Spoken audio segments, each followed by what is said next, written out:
Hey guys, today I'm going to show you how to change the oil on this 2010 Chrysler Town and Country with the 4.0 V6. If this video is helpful, can you just smash that thumbs up button and comment below? Really helps me out a lot. First thing we're going to do is jack up the passenger side so that we can get underneath to the drain plug and drain the oil.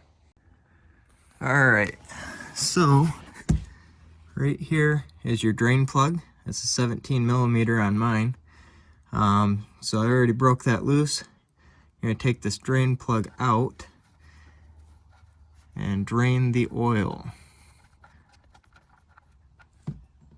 Okay, while we're waiting for the rest of our oil to drain out, we're going to take off the oil filter here.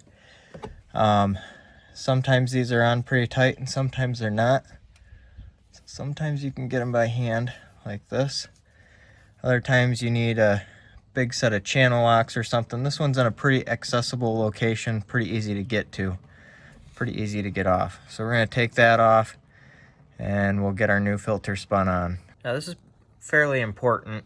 When I went to the parts store, they told me that there was two different thread pitches or size threads for the oil filter adapter, and you can see here I bought them both. One's smaller, one's bigger. Mine's the larger. So mine is this one, but I bought them both just in case. I would recommend that you do that too.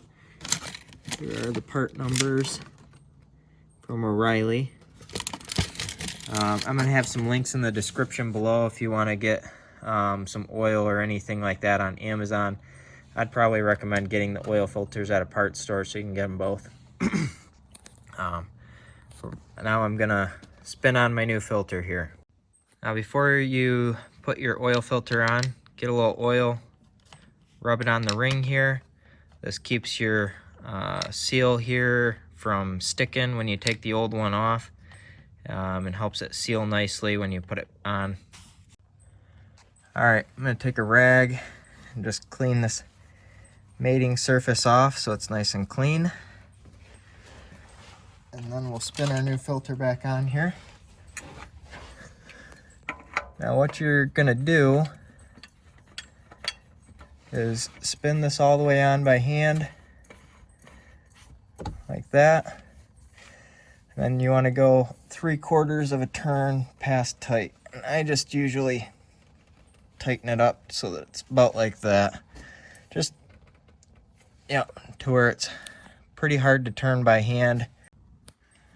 Now you're going to put your drain plug back in when you're satisfied with how much oil has come out. You can probably sit here all day. Just getting the vast majority of it out is fine. And then tighten that up with your ratchet.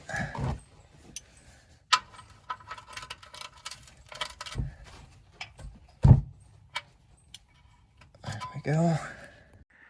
Now we're gonna take our oil pan out, jack stand out, and lower our vehicle to where it's level.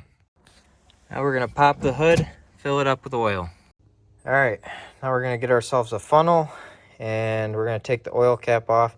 So you can see here, manufacturer recommends 10W30, which is good. I looked it up. You wanna use 1030 versus a 530. Because the extra additives and stuff that they put in the 530 wear out quicker, and the 1030 is a more stable oil for this engine, so that's what you want to use. So we're going to take that off and fill it up with about 5.5 quarts of oil, and then we're going to check our oil level on our dipstick. At this point you're pretty much done. I'm going to start the vehicle up for about 10 seconds, let it run, fill the oil filter and stuff, and then recheck the oil level on the dipstick, and that's pretty much it. So if this video is helpful, you smash the thumbs up button for me, maybe leave a comment below for the algorithm, and that's about it. So have a good one, and thanks for watching.